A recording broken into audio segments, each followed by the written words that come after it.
अस्सलाम वालेकुम dear students, कैसे हैं आप लोग। माय नेम इज अना शौकत और मैं हूं आपकी केमिस्ट्री की teacher.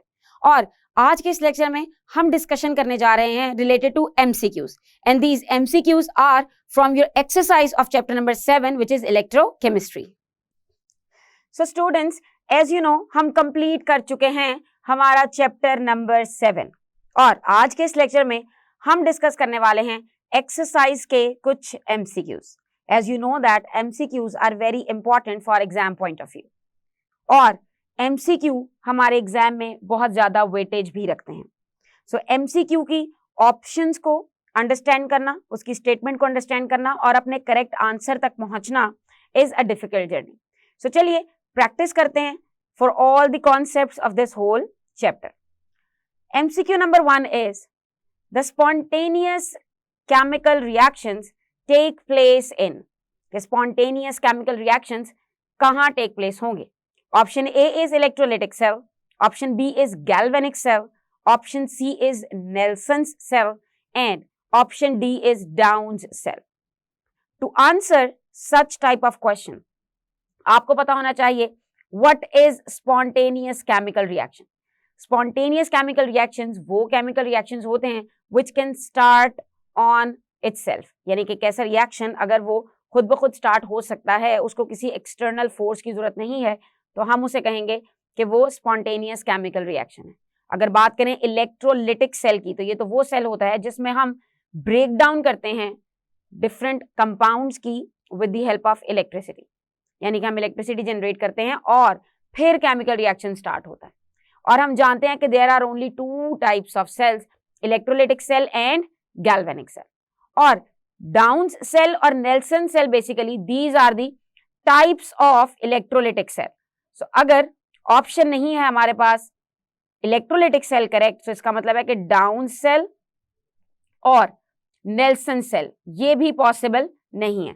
So we are left with only one option which is galvanic cell. So option B over here is the correct option which is galvanic cell. In galvanic cell spontaneous chemical reactions take place and we can get electric current from those reactions. Let's move to the next MCQ, which is MCQ number 2.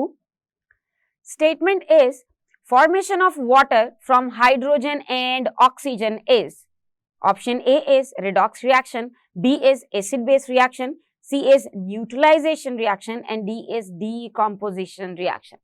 If you know the equation for the formation of water, तो आप इसका answer easily कर सकते हैं। And we know that H2 plus O2 they combine together and they give us water। अब अगर बात करें यहां हम इनके ऑक्सीडेशन नंबर्स की, सो फ्री स्टेट में हाइड्रोजन और ऑक्सीजन इन दोनों का ऑक्सीडेशन नंबर 0 होगा और वाटर में हाइड्रोजन का ऑक्सीडेशन नंबर है +1 और ऑक्सीजन का ऑक्सीडेशन नंबर है -2। Now you can see that there is change in oxidation state. There is change in oxidation number. So over here, oxygen is behaving as oxidizing agent and hydrogen is behaving as reducing agent. So जहां पे oxidation और reduction हो रही है, so we can say that this is a redox reaction. क्योंकि hydrogen और oxygen दोनों acid और बेस नहीं है, तो ऑप्शन बी पॉसिबल नहीं है। और एसिड और बेस का रिएक्शन हो तो ही न्यूट्रलाइजेशन रिएक्शन होता है, तो वो भी पॉसिबल नहीं है। और हाइड्रोजन और ऑक्सीजन 2 एलिमेंट्स मिलके एक कंपाउंड बना रहे हैं और डीकंपोजिशन तो होता ही ब्रेक डाउन है।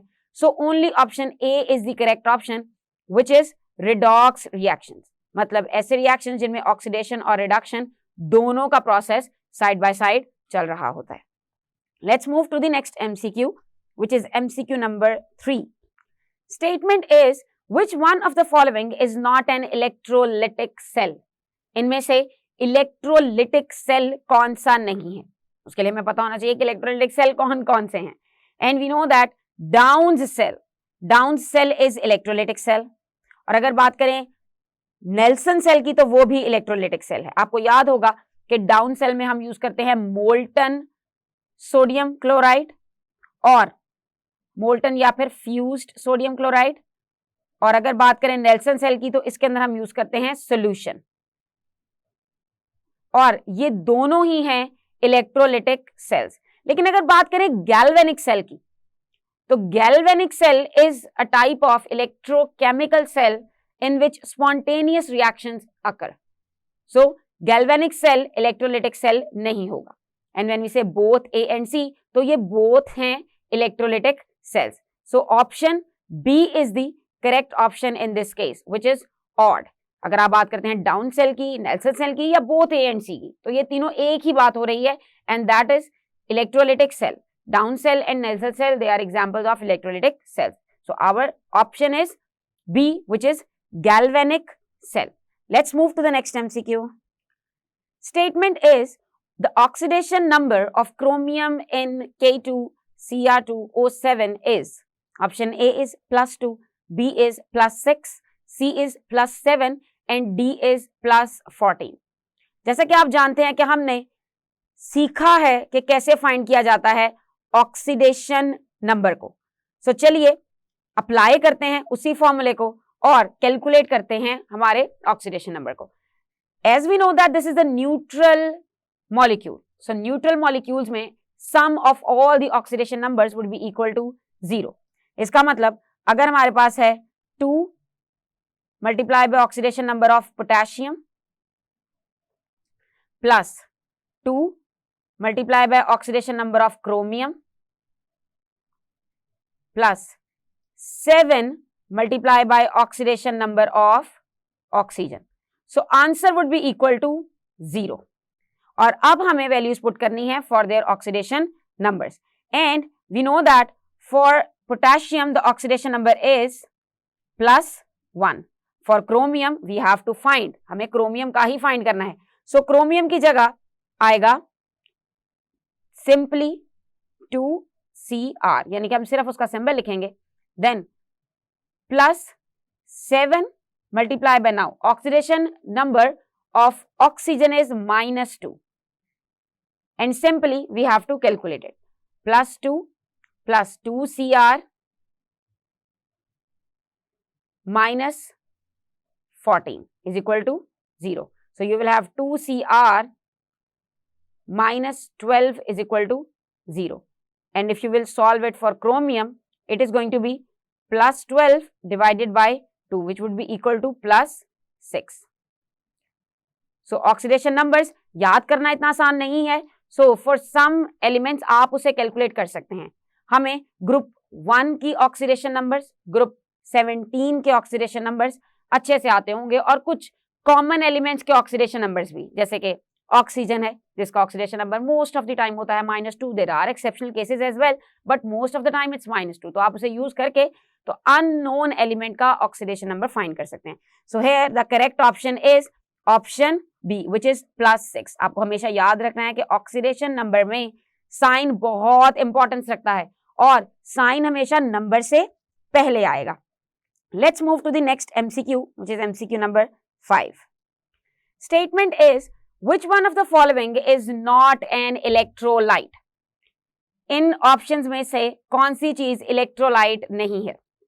अब what is electrolyte? Electrolyte is a substance which will allow current to pass through it and which will be ionized as well. मतलब वो अपने आयंस में कन्वर्ट होगा. और हम जानते हैं कि आयंस में वही चीजें अच्छे से कन्वर्ट होती हैं जो कि आयनिक बॉन्ड से जुड़ी होती हैं. So look at the options. Option A is sugar solution, B is sulfuric acid solution, C is lime solution and D is sodium chloride solution. अगर बात करते हैं सोडियम क्लोराइड की, तो हम जानते हैं कि सोडियम क्लोराइड तो एक बहुत ही अच्छा इलेक्ट्रोलाइट है. इसी तरह सल्फ्यूरिक एसिड भी बहुत अच्छा इलेक्ट्रोलाइट है. आपको याद होगा कि हम इसे यूज करते हैं to acidify water as well. और वाटर को एसिडिफाई करा के हम उसमें से इलेक्ट्रिक करंट इजीली पास करा सकते हैं, यानी कि हम उसे उसके आयंस में इजीली कन्वर्ट कर सकते हैं. तो इसका मतलब है कि सल्फ्यूरिक एसिड तो होगा इलेक्ट्रोलाइट. अब अगर बात करते हैं आप लाइम की, तो लाइम के अंदर काफी चीजें होती हैं. उसमें सिट्रिक एसिड भी होता है और भी मुख्तलिफ केमिकल्स होते हैं जो कि एज इलेक्ट्रोलाइट बिहेव कर सकते हैं.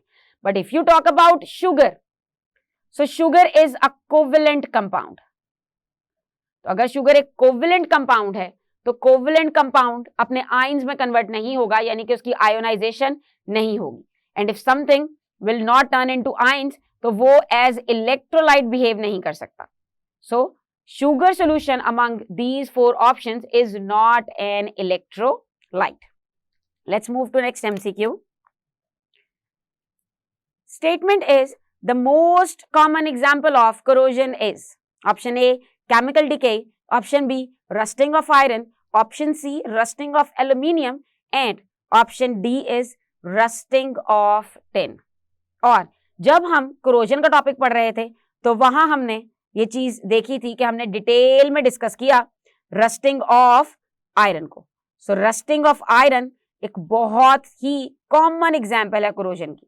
बहुत ज्यादा चीजें जो मेटल से मिलकर बनी है हमारे इर्द गिर्द वो ज्यादातर आयरन से मिलकर ही बनती हैं और आयरन बहुत जल्दी कोरोड करता है. और मैं आपको याद करा दूं कि आयरन के लिए कोरोजन जब होती है तो उसके लिए जो हम वर्ड यूज करते हैं वो होता है रस्टिंग ऑफ आयरन.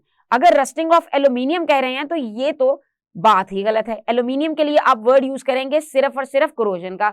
इसी तरह टिन के लिए भी यूज करेंगे कोरोजन का. और हम ये भी जानते हैं कि टिन को तो हम as a protective layer use करते हैं. सो ये तो प्रिवेंशन के लिए यूज होती है. सो रस्टिंग ऑफ टिन कॉमन नहीं हो सकती. लेकिन एग्जाम में कंफ्यूज होकर यहाँ पे एक एरर का चांस जरूर है.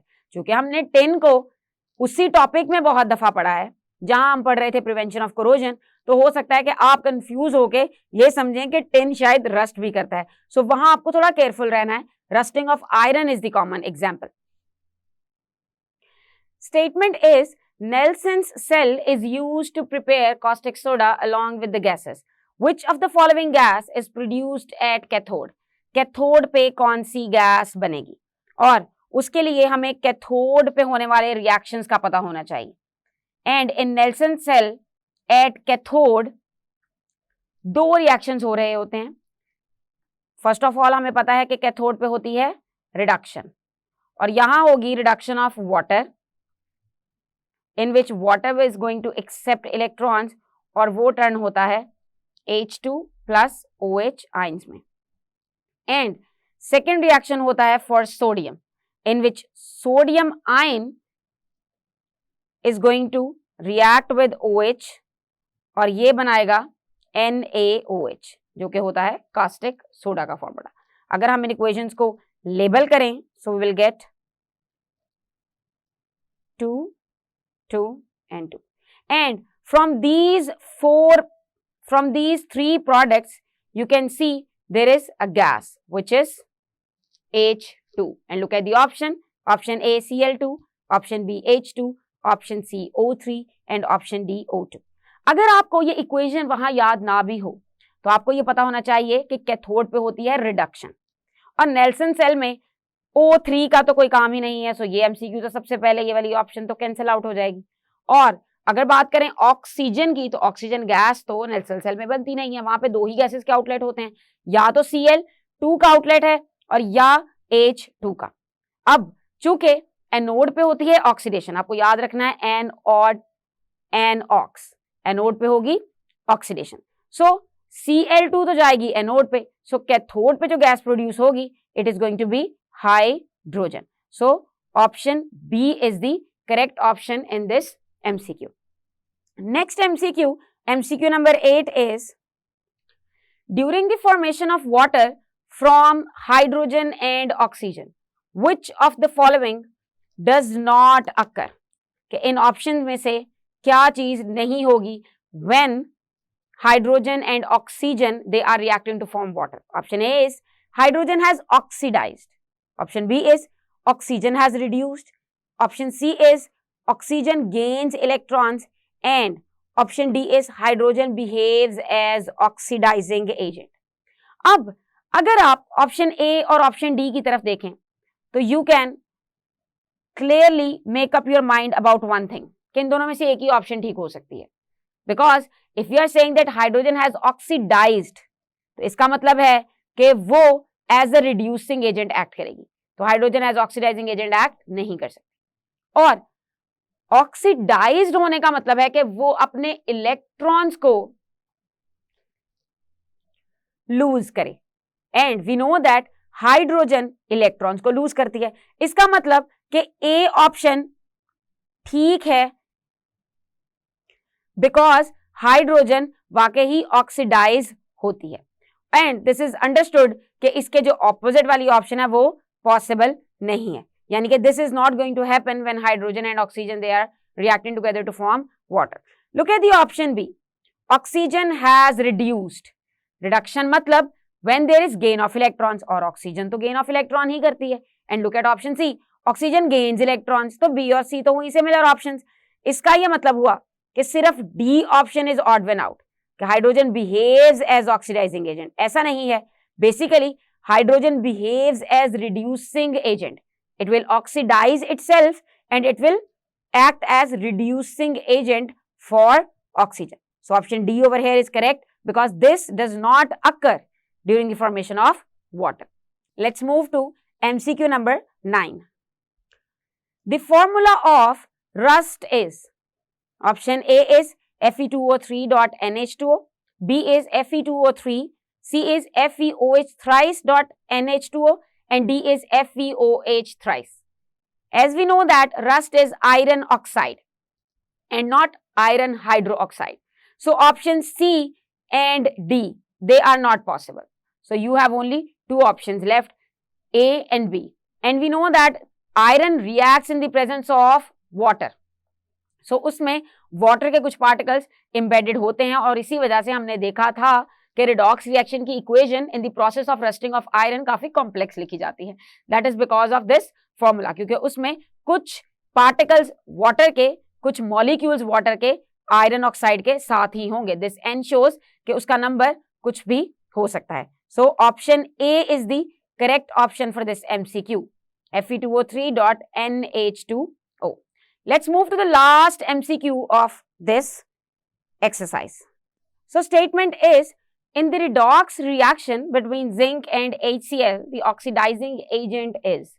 अब reaction है zinc और HCl का. Zn is the symbol for zinc. So चलिए देखते हैं कि इसकी equation क्या बनेगी.